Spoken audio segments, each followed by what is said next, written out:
never wish you were someone else. You were meant to be the way you are exactly. Don't you ever say you don't like the way you are. When you learn to love yourself, you're better off by far.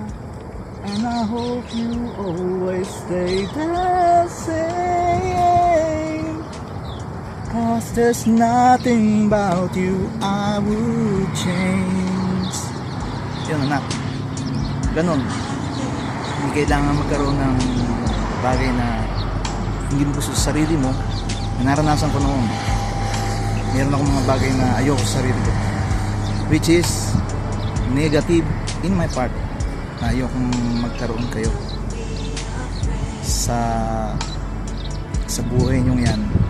Darating mo lahat, kailangan mo lang magtiwala sa sarili mo. Ito yung bahagi ko ng kanta. Hindi ko bubuuin kasi hindi naman tayo professional na singer eh. Believing in yourself, reach down inside. The love you found will set you free.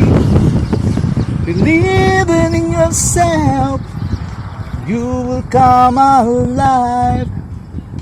Have faith in what you do, you make it true. Whoa, whoa. Magkaroon kang tiwala sa sarili mo.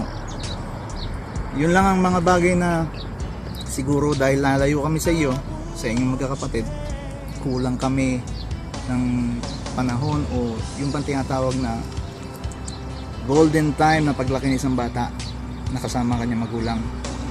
Dahil yun yung napakahalaga sa isang magulang. Although regretful, pero kailangan. Hindi namin kayo mabibigyan ng pangangailangan nyo kung hindi aalis. And I hope someday pag magkakapamilya ka, hindi katulad namin na nakahiwalay sa mga anak para lang mabigay ang kailangan nila.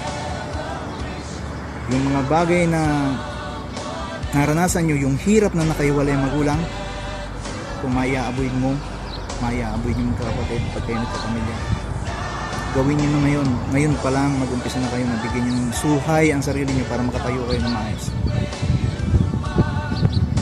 Sa panahon ito na, yung tiwala mo sa sarili, ikaw iba ka eh. Kita ko na noon. Kasi iba din yung pinagdaan namin ng mama mo sa'yo eh.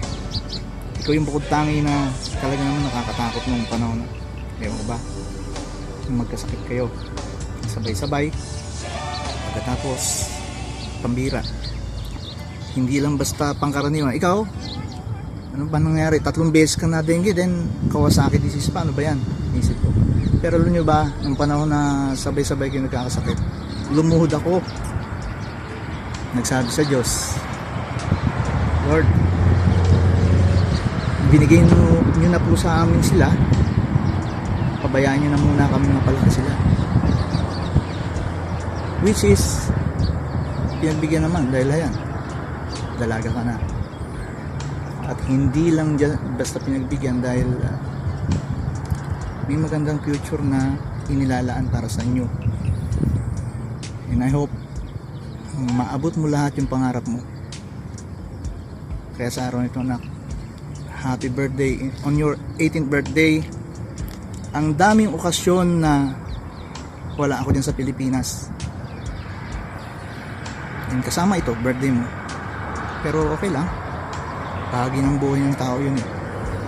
Yung magkaroon ng mga bagay na hindi kayang abutin. Happy birthday anak.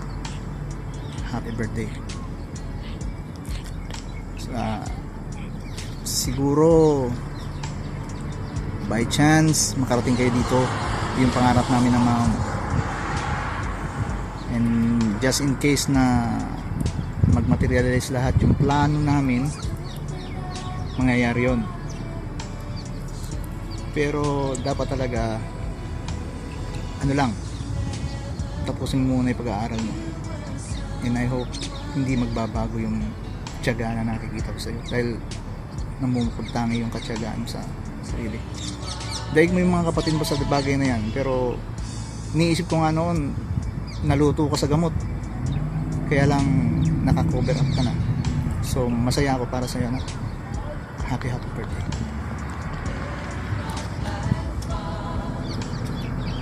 I love you, anak.